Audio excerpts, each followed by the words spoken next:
은혜 받으실 본문 말씀은 마태복음 12장 50절 말씀입니다. 누구든지 하늘에 계신 내 아버지의 뜻대로 하는 자가 내 형제요 자매요 모친이니라 하시더라. 아멘. 금빛 성가대의 찬양과 연주 아동주일학교 교장이신 장성식 목사님께서 가족이라는 제목으로 말씀 증거해 주시겠습니다.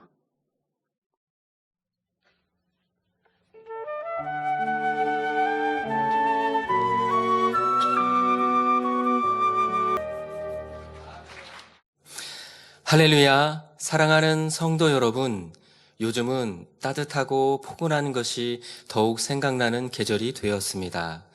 따뜻하고 포근한 이불도, 호호 불며 먹었던 호빵도, 장작불에 잘 구워낸 군고구마도 생각이 나지요.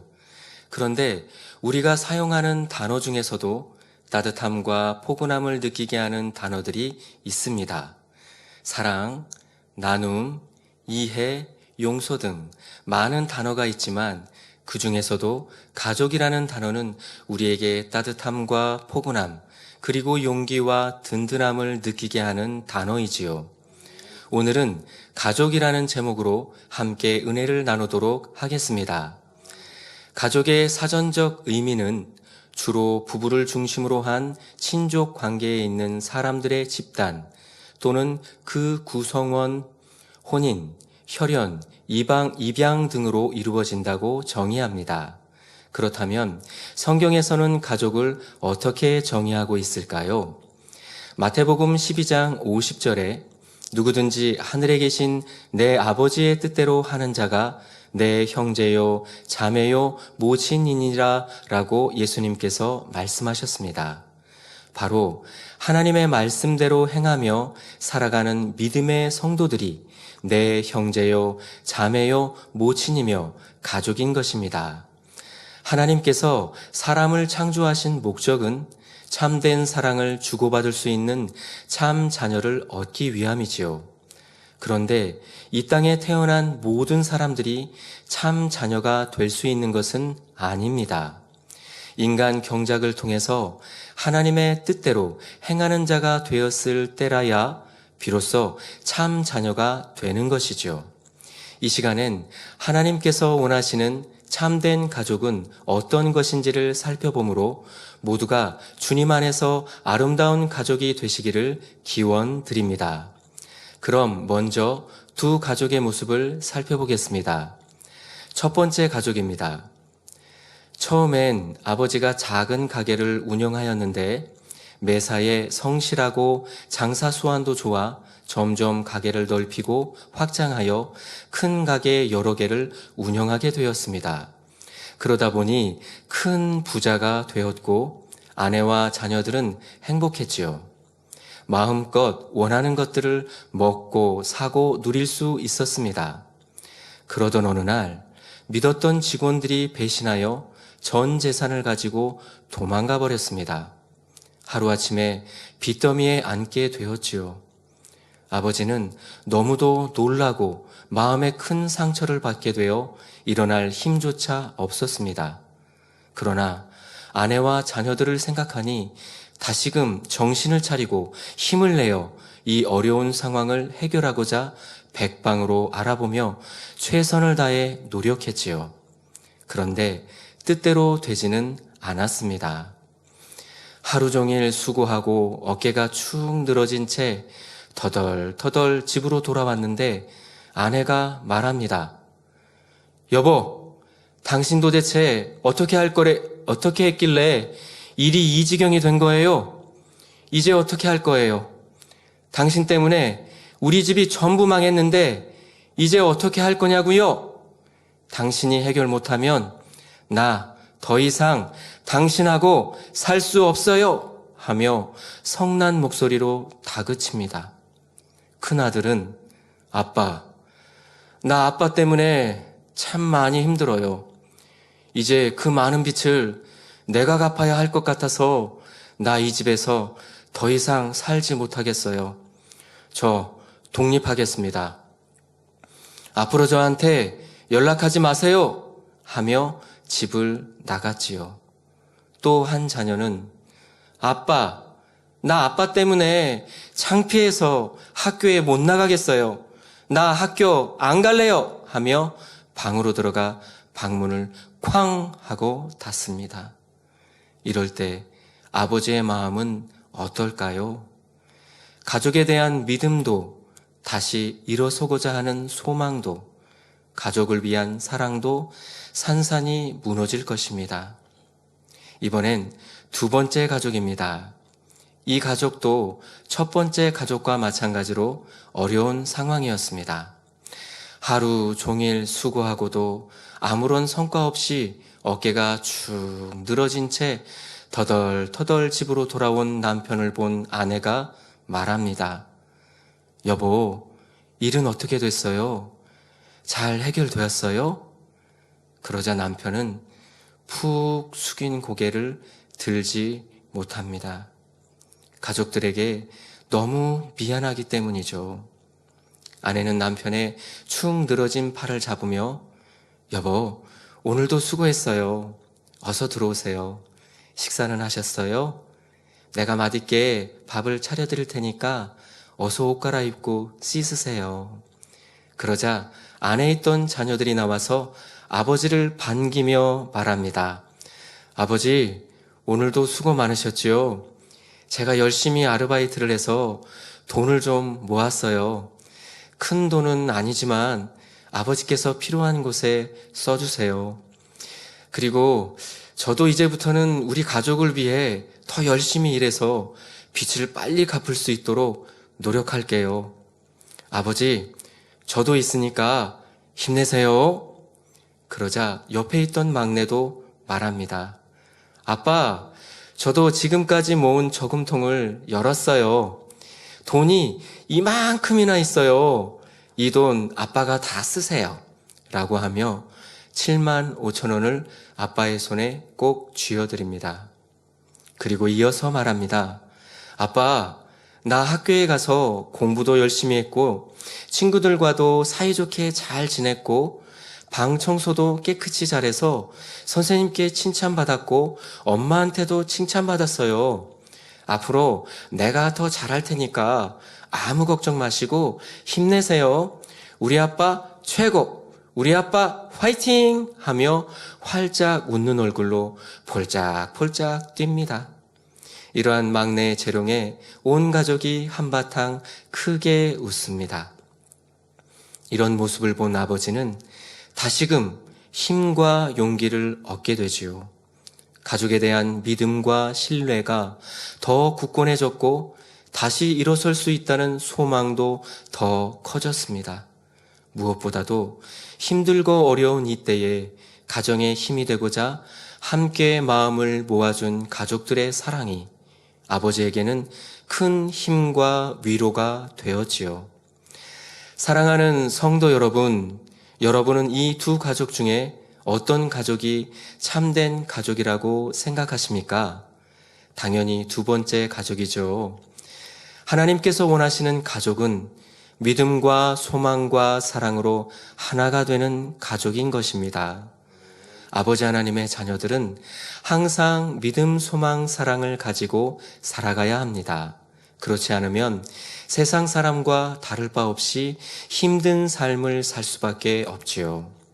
살아가면서 겪게 되는 연단과 어려움 중에도 믿음, 소망, 사랑이 있으면 넉넉히 승리하며 더욱 큰 믿음으로 성장할 수 있습니다. 그러면 하나님께서 원하시는 가족이 되기 위해서는 어떻게 해야 할까요? 첫째로 참 믿음을 가져야 합니다. 믿음은 전지전능하신 하나님이 살아계신 것과 하나님께서 나의 아버지가 되심을 믿는 것입니다. 또한 예수 그리스도만이 구세주가 되시며 천국과 지옥이 있음을 믿는 것이죠. 믿음은 평안할 때뿐 아니라 어려움과 연단 중에 그 빛을 바랍니다. 하나님을 의지하는 믿음이 있으면 감당치 못할 어려움을 만나도 전지전능하신 하나님이 함께 하시니 가장 합당한 때 역사하심으로 모든 문제가 해결되고 응답해 주심을 믿을 수 있습니다. 고린도후서 4장 8절 9절에 사도 바울은 우리가 사방으로 우겨쌈을 당하여도 쌓이지 아니하며 답답한 일을 당하여도 낙심하지 아니하며 핍박을 받아도 버림받지 아니하며 거꾸로 뜨림을 당하여도 망하지 아니하고라고 고백하지요. 그는 주님을 위해 충성하다가 많은 핍박과 모함을 받았으나 믿음이 있으므로 낙심하지 않았으며 오히려 주님을 위해 일하다가 당하는 고난을 영광으로 여겼습니다. 이것이 참 믿음이지요. 현실의 어려움을 보는 것이 아니라 나를 위해 기도하고 응원하실 주님과 그것을 허락하신 하나님의 뜻을 생각하니 기쁨으로 승리할 수 있는 것입니다. 우리가 하나님을 온전히 의지하려면 죄의 담이 없어야 합니다. 그럴 때 담대한 믿음으로 나아갈 수 있고 시험을 통해 내게 바라시는 하나님의 뜻을 찾을 수 있지요. 예를 들어 주변 사람을 통해 애매한 말을 듣고 미움을 받을 때 그저 슬퍼하고 힘들어한다면 이는 참 믿음이 있다고 할 수 없습니다. 참 믿음이 있다면 우선 내가 상대에게 잘못한 것이 있는지를 돌아보고 잘못이 없다면 기뻐하며 하나님의 뜻을 구하며 기도할 것입니다. 그럴 때 성령님께서 깨닫게 해 주시지요. 이 일로 인해 나의 마음을 더 넓혀주시고 큰 사랑을 이루게 하시는구나. 믿음의 선진들은 이와 비교할 수 없는 모함을 당해도 기뻐하셨는데 나는 어떠한가 라고 떠올려 주시니 기뻐하고 감사할 수 있으며 하나님의 뜻을 깨달아 행하는 만큼 연단이 축복으로 바뀌는 것입니다. 이처럼 연단을 통해 나를 온전케 하실 하나님을 믿어드리며 자신의 부족한 것을 채우고 선과 사랑으로 하나님을 기쁘시게 해드리는 복된 성도님들이 다 되시기를 바랍니다. 야고보서 1장 2절에서 4절에 내 형제들아 너희가 여러 가지 시험을 만나거든 온전히 기쁘게 여기라. 이는 너희 믿음의 시련이 인내를 만들어내는 줄 너희가 알미라. 인내를 온전히 이루라. 이는 너희로 온전하고 구비하여 조금도 부족함이 없게 하려 함이라 말씀하십니다. 연단을 통해 하나님께서 내게 원하시는 것이 무엇인지 그 뜻을 찾아 아름다운 열매로 나올 때 이것이 참 믿음인 것이며 더 큰 믿음으로 성장할 수 있는 기회가 되지요. 또 빌립보서 4장 6절 7절에 아무것도 염려하지 말고 오직 모든 일에 기도와 간구로 너희 구할 것을 감사함으로 하나님께 아뢰라. 그리하면 모든 지각에 뛰어난 하나님의 평강이 그리스도 예수 안에서 너희 마음과 생각을 지키시리라 말씀합니다. 이 말씀대로 행하는 것이 시험을 신속히 통과하는 길이고 어려움을 믿음으로 승리하는 방법이며 믿음 있는 사람의 행함인 것입니다. 하지만 참 믿음도 없고 불같이 기도하지도 않는 사람은 어려운 현실을 보며 불평하고 슬퍼하고 힘들어합니다. 그러다가 하나님을 원망하기도 하지요. 이는 연단을 더욱 길어지게 하며 하나님의 도우심을 받을 수 없게 하는 모습입니다. 그러니 믿음으로 해결하는 것이 아니라 사람의 방법대로 문제를 풀어가지요. 내가 처한 환경과 상대를 탓하며 미워하고 싸우고 다투기도 합니다. 그러면 원수마귀 사단이 더욱 방해하니 문제가 더 어려워질 뿐입니다. 참 믿음이 있는 사람은 시험과 연단 앞에서도 항상 기뻐하라, 쉬지 말고 기도하라, 범사에 감사하라 말씀하신 대로 행하지요. 나아가 어떤 핍박이나 어려운 상황 속에도 선과 진리만 쫓아 행합니다. 애매히 어려움과 공격을 당한다 해도 하나님을 의지하여 오직 선과 사랑으로 낮아지고 희생하지요. 그럴 때 하나님께서 내 편이 되어주시니 문제도 신속히 해결되며 더 큰 축복으로 갚아주십니다.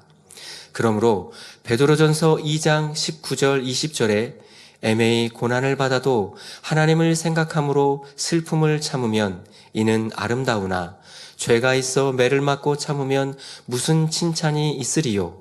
오직 선을 행함으로 고난을 받고 참으면 이는 하나님 앞에 아름다우니라 말씀하시는 것입니다. 이는 다윗을 통해 잘 알 수 있습니다. 다윗은 자신을 시기하며 괴롭히는 사울왕을 죽일 수 있는 기회가 주어졌어도 오직 선만 쫓았습니다. 사무엘상 24장을 보면 사울왕이 다윗을 죽이려고 3,000명의 군사를 데리고 가는 장면이 나옵니다. 그런데 도리어 다윗이 사울왕을 죽일 수 있는 기회를 얻게 되지요. 이때 다윗을 따르는 사람들이 사울왕을 죽이자고 합니다. 사무엘상 24장 4절에 여호와께서 당신에게 이르시기를 내가 원수를 내 손에 붙이리니 내 소견에 선한 대로 그에게 행하라 하시더니 이것이 그날이니이다 라고 했지요. 하나님의 말씀까지 인용하여 사울왕을 죽일 수 있는 절호의 기회라 말하고 있습니다. 하지만 다윗의 소견은 무엇이었습니까? 바로 끝까지 선대하는 것이었습니다. 다윗은 사울왕을 해치지 않고 그저 왕의 옷자락만 가만히 자를 뿐이었지요. 이러한 사실을 알게 된 사울왕은 감동을 받게 됩니다. 그러나 변화될 것 같았던 사울왕은 또다시 다윗을 죽이려고 쫓아옵니다. 하지만 하나님은 오직 선을 행하고 하나님만을 의지한 다윗의 편이셨습니다. 결국 이 연단을 통해 다윗을 큰 그릇으로 만들어 주셨고 사울왕을 대신하여 역사의 길이 남을 이스라엘의 위대한 왕이 되게 하셨던 것입니다. 이처럼 연단과 어려움이 올 때 선한 사람은 힘없이 괴로움만 당하고 죽임을 당할 것 같지만 결코 그렇지 않습니다. 살아계신 하나님께서 그의 편이 되시니 결국은 크게 영광을 돌리고 승리하는 것입니다. 하나님께서 원하시는 참된 가족이 되기 위해서는 둘째로 한 소망이 있어야 합니다. 제2차 세계대전 당시 많은 유대인들이 죽음의 수용소로 악명 높았던 아우슈비츠 수용소에 끌려갔습니다. 그 중에 빅터 프랭클이라는 유대인이 있었지요. 그가 수용소에 끌려온 그날 1,300여 명이 불꽃 속에서 연기로 사라지는 것을 생생히 보았다고 합니다. 그는 수용소에서 부모님과 아내, 자녀, 그리고 친구와 친척들을 모두 잃었고 평생 연구하던 목숨 같은 연구 자료도 나치에게 모두 빼앗겼다고 하지요. 차라리 죽는 것이 낫겠구나 하는 마음이었다고 합니다. 그러나 그는 살아야겠다는 굳은 의지를 가지고 살 수 있다는 소망을 가졌다고 합니다. 그가 처한 상황은 온몸에 털이 다 깎인 상태였고 매일 구더기와 오물이 가득한 더러운 곳에서 잠을 자야 했으며 매우 적은 음식을 먹으며 맨발로 고된 노동을 해야만 했다고 합니다. 병들고 아파 보이면 무참히 가스실로 보내지기 때문에 그는 살아남기 위해서 하루에 한 컵씩 배급되는 물을 받으면 반만 마시고 나머지 물은 아껴서 세수를 했고 깨진 유리 조각으로는 면도를 하고 더 젊어 보이려고 뺨을 문질러서 혈색이 좋아 보이게 했다고 합니다. 그래야 건강하게 보여 나치에게 죽임을 당하지 않기 때문이지요. 무엇보다도 그는 이 지옥 같은 곳에서 결코 낙담하지 않았고 절망적인 말을 입에 담지 않았다고 합니다. 그런데 수용소라는 똑같은 환경 속에서도 사람들의 모습은 참으로 다양했다고 합니다. 대부분은 소망 없이 마지못해 살아갔고 어떤 이들은 타인을 짓밟고 이용하는 사람도 있었다고 합니다. 그래서 많은 사람들이 죽어갔지요. 하지만 빅터 프랭클은 최선을 다해 하루하루의 삶을 성실히 살았고 그 결과 살아남을 의미와 소망이 더 커져갔다고 하지요. 결국 그는 죽음의 수용소라 불리는 아우슈비츠 수용소에서 살아남을 수 있었다고 합니다. 그가 처한 상황은 최악의 환경이었습니다. 그러나 그는 결코 낙담하지 않았고 절망적인 말을 하지 않았다는 것에 저는 큰 감동을 받았습니다. 그는 하루하루의 삶을 최선을 다해 성실히 살았고 살아야겠다는 굳은 의지와 소망을 굳게 잡았습니다. 결국 그는 살아남았고 자유를 얻게 되었지요. 사랑하는 성도 여러분, 이처럼 소망은 삶의 가치를 주며 생명을 얻게 한다는 것입니다. 그러면 우리의 소망은 무엇입니까? 바로 아버지 하나님과 주님이 계신 천국이며 새 예루살렘이지요. 이 소망이 있으면 어려움 중에도 지치지 않고 넘어지지 않을 수 있습니다. 또한 어려운 현실 속에서도 영의 세계를 바라보기에 기뻐할 수 있지요. 그러니 어려움 중에도 충성하며 살아갑니다. 내게 힘든 일이 있으니 하나님 일은 뒷전인 것이 아니라 하나님을 기쁘시게 할 수 있는 일을 찾아 더 힘써 충성하지요. 또한 어려움 중에 악한 사람들의 거짓말과 악을 보니 그와 반대인 선이 더 사모되고 거짓과 악이 없는 천국, 새 예루살렘의 소망이 더욱 커지게 됩니다. 그러니 기뻐할 수 있고 예배 때나 기도 중에나 찬양 중에 하나님의 사랑과 위로를 느낄 수 있습니다. 초대교회 성도들도 핍박이나 어려움을 당할 때 천국 소망으로 승리하였지요. 고린도후서 4장 16절에서 18절에 그러므로 우리가 낙심하지 아니하노니 겉사람은 후패하나 우리의 속은 날로 새롭도다. 우리의 잠시 받는 환난에 경한 것이 지극히 크고 영원한 영광에 중한 것을 우리에게 이루게 하매니 우리의 돌아보는 것은 보이는 것이 아니요 보이지 않는 것이니 보이는 것은 잠깐이요 보이지 않는 것은 영원함이니라 하셨습니다. 훗날 주어질 하늘의 영광에 비하면 지금에 당하는 환난과 어려움은 가벼운 것이고 잠깐이라고 고백합니다. 평안하고 행복할 때만이 아니라 어렵고 힘들 때 천국 소망으로 승리할 수 있어야 하지요. 하지만 참 소망이 없는 사람은 현실만 보며 지치고 힘들어합니다. 소망이 없으니 성령 충만함도 잃고 기도도 하지 못하니 주어진 사명도 감당하기 어렵지요. 이때 힘써 부르짖어 기도하고 하나님을 기쁘시게 하기 위해 충성한다면 위로부터 성령 충만함이 임하며 문제를 해결할 힘과 지혜가 옵니다. 교회를 개척하기 전 당회장님의 신앙생활이 그러하셨지요. 하나님을 만나 어떤 의학으로도 치료받을 수 없었던 질병을 단번에 치료받으셨지만 산더미 같은 빛으로 인해 현실은 심히 어려운 상황이었습니다. 내일 먹을 떼거리를 걱정해야 할 정도였지만 당회장님과 원장님께서는 하나님을 만나 치료받고 구원받은 기쁨과 감사와 천국 소망이 크셨기에 행복한 삶을 사셨지요. 입술에는 항상 찬양이 넘치셨고 가족 모두가 행복하고 기쁨이 넘치므로 많은 전도의 열매를 맺으며 천국 소망 가운데 살아갈 수 있었습니다. 그러니 우리의 소망은 오직 아버지 하나님과 주님이 계신 천국이요 새 예루살렘이어야 하겠습니다. 하나님께서 원하시는 참된 가족이 되기 위해서는 셋째로 사랑의 마음을 이루어야 합니다.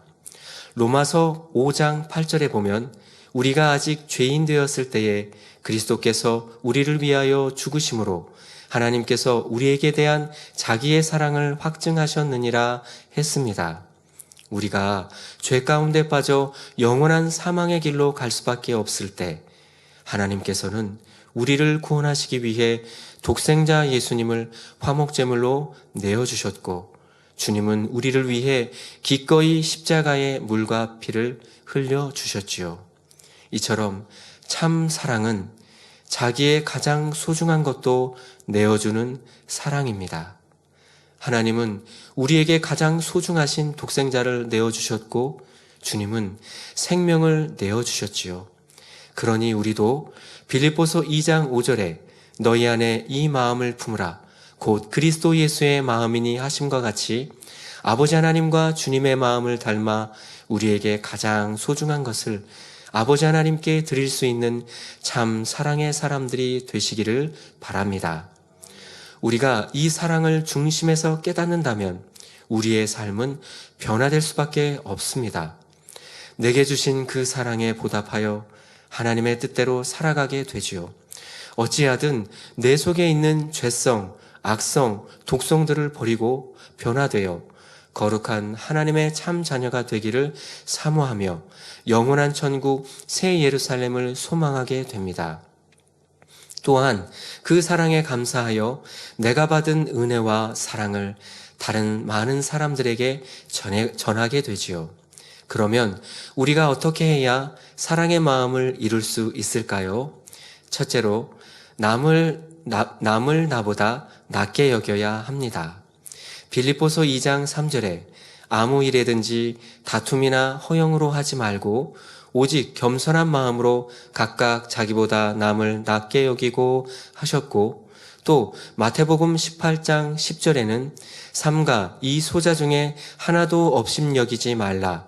너희에게 말하노니 저희 천사들이 하늘에 계신 내 아버지의 얼굴을 항상 배옵느니라 하셨지요. 지금 이 시간도 우리를 섬기라고 보내주신 천사들이 우리를 보고 있으니 우리의 말과 행동이 어떠해야 하겠는지요. 당 회장님은 지금까지 어린아이라 해도 무시해 본 일이 없으십니다. 나는 당 회장이니까 권능이 크니까 아버지와 더 밝히 교통하니까 하여 내가 더 낫다 생각한 적이 없으시지요.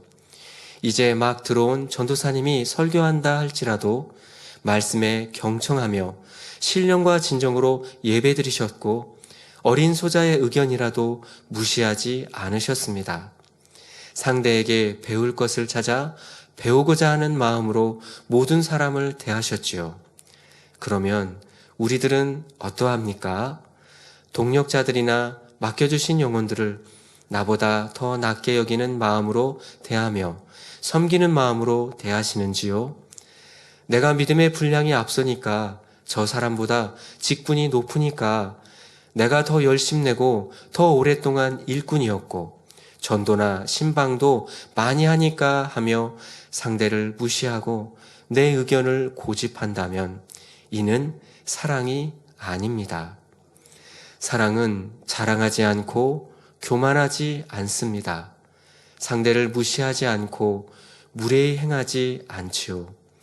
10가지 중에 9가지 단점이 있고 1가지 장점이 있다면 단점들을 보고 무시하는 것이 아니라 장점을 인정하며 칭찬해 줄 수 있는 우리가 되어야 하겠습니다. 또 상대가 조금이라도 더 잘하는 것이 있으면 본받아 배우고자 하며 함께 갈 수 있도록 힘을 주어야 하지요. 그럴 때 성도들이 우리 집사님, 우리 권사님, 우리 장로님, 우리 주회종님, 우리 회장님, 부회장님 하고 더 중심으로 우리를 사랑하며 그 품에 기들일 수 있지요. 그러면 우리가 있는 곳마다 더 큰 부흥의 열매가 나는 것입니다. 우리가 이루어야 할 사랑의 마음은 둘째로 긍휼의 마음입니다. 누가복음 10장에는 선한 사마리아인의 비유가 나옵니다. 어떤 사람이 강도를 만나 해를 입고 죽을 지경이 되어 쓰러져 있었는데 제사장이나 레위인은 그를 외면하고 지나갔지요. 하나님 앞에서는 부지런히 제사드리고 율법을 철저히 지킨다 하는 그들이었지만 자신에게 손해가 되고 번거로우니 불쌍한 사람을 돕지 않았고 이는 긍휼의 마음이 없었던 까닭입니다. 그러나 유대인들이 멸시했던 사마리아 사람은 어려움에 처한 사람을 불쌍히 여기는 마음이 있었습니다. 가까이 가서 기름과 포도주를 그 상처에 붓고 싸매고 자기 짐승에 태워 주막으로 데리고 가서 돌보아주고 치료비까지 지불했지요. 이것이 주님께서 원하시는 긍휼의 사랑입니다. 사랑이 있으면 연약하고 힘든 영혼을 불쌍히 여기게 되지요. 어려움에 처한 영혼을 보면 도와주게 됩니다. 겨우 그까진 일로 힘들다고 하세요? 나는 그보다 더 힘든 일도 겪어봤어요. 하고 자기 입장에서 말하는 것이 아니라 연단받는 상대의 믿음에 맞추어 이해하고 공감해 주지요. 예수님께서는 육을 입고 이 땅에 오셨기에 히브리서 4장 15절에 기록한 대로 우리의 연약함을 체울하셨다 했지요. 곧 우리의 형편과 처지를 이해하시며 우리 입장에서 불쌍히 여기셨다는 것입니다. 그래서 눈먼 사람, 귀먼 사람, 다리 저는 사람들을 보시면 안타까운 사랑의 마음으로 고쳐주셨습니다. 과부의 외아들이 죽었을 때는 홀로 남은 과부의 처지를 마음 아파하시며 아들을 살려주셨지요. 때로는 예수님을 붙잡는 백성들의 먹을 것까지 염려하셔서 5병이어 7병이어의 기적을 베푸셨습니다. 이처럼 많은 기사와 표적을 베푸신 이유가 바로 영혼들에 대한 긍휼이었던 것입니다. 당회자님께서도 아픈 성도들을 보시면 그냥 지나치지 않으셨지요. 어찌하면 그 아픔을 해결해주고 치료해줄 수 있을까 하시며 사랑으로 기도해 주셨고 차창 밖으로 손을 내밀어 수많은 성도들에게 악수해 주셨지요. 그리고 어려운 가정을 위해 구제해 주셨고 학생들에게도 장학금을 주셨습니다. 우리도 이러한 긍휼의 마음을 이루어가야 하겠습니다.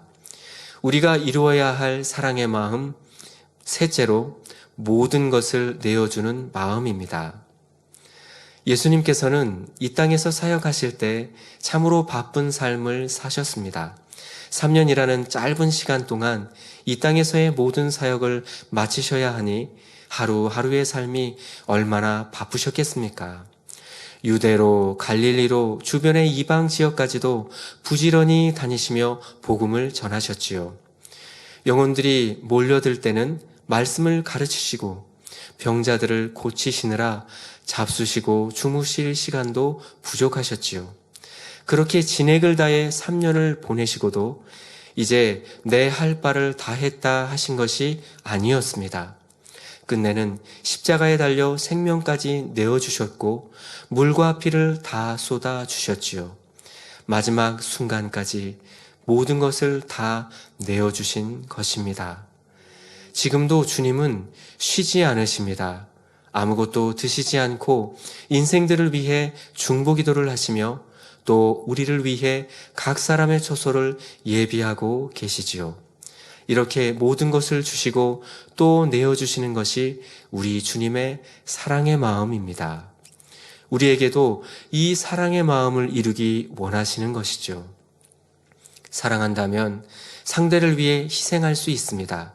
시간도, 물질도, 명예도, 영광도 모든 것을 내어줄 수 있지요.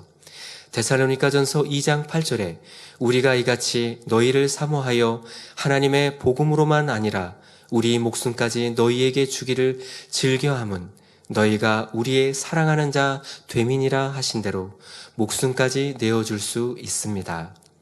당회자님께서도 이런 마음이십니다. 무수한 금식과 철야로 영적인 말씀을 풀어받으셨고 크신 권능을 받아 하나님의 살아계심을 값없이 전해주셨지요. 그러나 이렇게 복음을 전했으니 또 기사와 표적을 무수히 보였으니 그것으로 내 할 일을 다했다 하지 않으셨습니다. 한 영혼도 잃지 않기 위해 생명 다해 아버지 하나님께 매어 달리셨고 천국으로 인도하시기 위해 지금도 기도하시며 모든 것을 다 내어주고 계시지요. 저는 축복을 참 많이 받았습니다. 왜냐하면 원자님과 함께 할 수 있었기 때문이지요. 예수님의 12 제자들이 주님과 함께 함으로 주님을 바라볼 수 있었고 주님의 음성을 들을 수 있었고 주님이 행하시는 사역들을 친히 체험할 수 있었지요. 이것이 제자들에게는 행복이었으며 큰 축복이었습니다. 저도 원장님과 함께 할 수 있어서 가까이에서 뵐 수 있었고 영혼들에게 전해주시는 사랑의 말씀을 들을 수 있었고 불같은 기도로 어두움을 물리쳐 주시고 영혼들을 깨우시며 성령의 충만함으로 변화시키시는 사역을 직접 체험할 수 있었지요. 아프고 문제가 있는 영혼들이 환자 랜선 기도회를 통해 치료받고 문제가 해결된 모습을 현장에서 보았습니다. 원장님께서 각 지성전마다 다니시며 영혼들을 위해 성령 충만 기도회를 인도해주고 계시는데요. 저와 일꾼들은 지성전에 일찍 도착하여 성령 충만 기도회를 위해 준비합니다. 그래서 원장님께서 도착하시기 전에 지성전 성도님들의 모습을 보게 되지요. 처음 지성전 기도회를 시작하실 때엔 성도님들의 얼굴이 그리 밝지 못했습니다. 코로나와 여러 가지 상황으로 인해 한동안 신앙생활을 제대로 하지 못했기 때문이지요. 그런데 원장님께서 도착하실 시간이 가까워질수록 성도님들의 모습이 달라지기 시작했습니다. 드디어 원장님께서 도착하셨고 성도님들을 향해 걸어오셨지요. 원장님의 말씀과 찬양과 기도가 시작되었고 성도님들의 두 눈엔 회개의 눈물과 감사의 눈물이 가득했지요. 성령 충만 기도회를 마친 후 성도님들의 얼굴을 보게 되었는데요. 두 눈은 반짝거렸고 미소가 가득했으며 얼굴은 밝게 빛나고 있었습니다. 시간이 빠듯한 중에도 그곳에 참석하신 성도님들을 한 분도 빠짐없이 기도해 주시는 원장님의 모습에 저는 감동을 받았습니다. 지금은 성도님들이 원장님을 사모함으로 기다리고 있지요. 그런데 국내 성도님들 뿐만 아니라 해외의 수많은 성도님들도 원장님을 사모함으로 기다리고 있다는 것입니다. 왜일까요? 원장님께서 7년 동안 병들어 고통 속에 계셨던 당회장님을 치료해 주신 하나님, 나를 만나 주신 하나님, 내게 주신 모든 은혜에 감사하여 그 사랑에 보답하고자 생명 다해 달려가셨기 때문이며 원장님의 삶과 모든 것을 다 우리에게 내어주셨기 때문이죠. 그 사랑으로 치료받았고 응답받고 어둠이 물러가고 기도하는 사람이 되고 축복받아 가니 원장님을 사모하고 기다릴 수밖에 없는 것입니다. 이것이 모든 것을 내어주는 사랑의 마음이지요. 결론입니다. 사랑하는 성도 여러분, 오늘은 가족이라는 제목으로 말씀을 드렸습니다. 주 안에서의 가족은 바로 하나님의 뜻대로 행하며 말씀대로 살아가는 믿음의 성도들이라 말씀드렸습니다. 그리고 하나님께서 원하시는 아름다운 가족은 참 믿음이 있어야 하고 한 소망을 가져야 하며 사랑의 마음을 이루어야 한다 말씀드렸습니다. 서두에 말씀드린 두 가족이 있지요. 여러분은 어떤 가족이 되고 싶으십니까? 우리 모두 어떠한 환경 속에서도 믿음과 소망과 사랑으로 하나 되어 아버지 하나님을 기쁘시게 하는 복된 가족이 다 되시기를 주님의 이름으로 기원드립니다. 들으신 말씀을 생각하면서 기도하겠습니다. 할렐루야. 사랑해 주 아버지 하나님, 오늘은 가족이라는 제목으로 말씀을 전해드렸습니다. 주 안에서의 가족은 하나님 말씀대로 살아가는 믿음의 성도들이며 하나님께서 원하시는 아름다운 가족이 되기 위해서는 참 믿음과 한 소망을 가지고 사랑의 마음으로 하나 되어야 한다 말씀 전해드렸습니다. 우리 모두 아버지 하나님을 기쁘시게 하는 참된 가족이 될 수 있도록 역사해 주시옵소서. 감사드리며 우리 주 예수 그리스도의 이름으로 기도하옵나이다. 아멘.